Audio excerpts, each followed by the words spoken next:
আন্তর্জাতিক রাজনীতিতে সবচেয়ে সাংঘর্ষিক চরিত্র বোধহয় যুক্তরাষ্ট্রের প্রেসিডেন্ট ডোনাল্ড ট্রাম্প। কখন কি বলছেন, কখন কি করছেন, হিসেব রাখাই যেন দায়। মধ্যপ্রাচ্যের অন্যতম শক্তি ইরানকে নিয়ে কঠোর হুমকি হুঁশিয়ারের মাঝেই হঠাৎ তিনি গাইছেন ভিন্ন সুর। দেশটিকে নিয়ে এবার আশাবাদী বক্তব্য দিয়েছেন যুক্তরাষ্ট্রের প্রেসিডেন্ট। ট্রাম্প বলেন, তেহরানের বিরুদ্ধে এই মুহূর্তে আর কোনো অতিরিক্ত সামরিক পদক্ষেপ নেওয়ার প্রয়োজন নাও হতে পারে।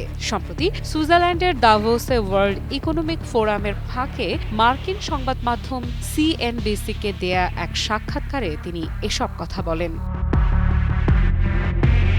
সাক্ষাৎকারে সিএনবিসির উপস্থাপক জো কার্নেন মধ্যপ্রাচ্যে একটি মার্কিন ক্যারিয়ার স্ট্রাইক গ্রুপ মোতায়েনের বিষয়টি তুলে ধরেন। ইরানের সরকার বিরোধী বিক্ষোভ দমনে ইতিহাসের সবচেয়ে প্রাণঘাতী অভিযানের পর এই সামরিক তৎপরতা নতুন কোনো অভিযানের ইঙ্গিত কিনা সে প্রশ্নও তিনি করেন। জবাবে ট্রাম্প বলেন, আমরা আশা করছি আর কোনো পদক্ষেপ নিতে হবে না। তার দাবি, সামরিক হস্তক্ষেপের হুঁশিয়ারির পরপরই ইরান বিক্ষোভকারীদের হত্যা বন্ধ করেছে। ট্রাম্প বলেন, রাস্তায় নির্বিচারে মানুষকে গুলি করা হচ্ছিল এবং বিষয়টি তার কাছে অত্যন্ত গুরুত্বপূর্ণ হয়ে উঠেছিল। তিনি আরও দাবি করেন, ইরান সরকার বেশিরভাগই তরুণ, এমন ৮৩৭ জনকে ফাঁসি দেওয়ার পরিকল্পনা করেছিল। গত বছর ২৮ ডিসেম্বর ইরানে শুরু হওয়া সরকার বিরোধী বিক্ষোভের শুরুতেই ট্রাম্প দেশটির নেতৃত্বকে বিক্ষোভকারীদের হত্যা না করার সতর্ক বার্তা দেন। পরবর্তী সময়ে তিনি বিক্ষোভকারীদের রাষ্ট্রীয় প্রতিষ্ঠান দখলের আহ্বান জানান এবং সামাজিক যোগাযোগ মাধ্যমে সহায়তা আসছে এমন একটি বার্তাও দেন, যা তখন আন্তর্জাতিক অঙ্গনে ব্যাপক আলোচনার জন্ম দেয়। যুক্তরাজ্য ভিত্তিক সংবাদ মাধ্যম ইরান ইন্টারন্যাশনালের সঙ্গে কথা বলা চিকিৎসক ও সরকারি সূত্রের বরাতে জানা গেছে, বিক্ষোভ দমনে নিরাপত্তা বাহিনীর অভিযানে এখনো পর্যন্ত অন্তত ১২,০০০ মানুষ নিহত হয়েছেন। এই সংখ্যা ইরানের সাম্প্রতিক ইতিহাসে সবচেয়ে ভয়াবহ দমন পীড়নের চিত্র তুলে ধরে।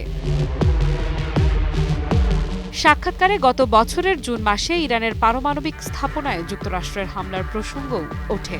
জো কার্নেন বলেন, ফোর্দোতে হামলার পর ট্রাম্পকে তীব্র সমালোচনার মুখে পড়তে হয়েছিল এবং ডেমোক্র্যাটরা সেই অভিযানের বিরোধিতা করেছিল।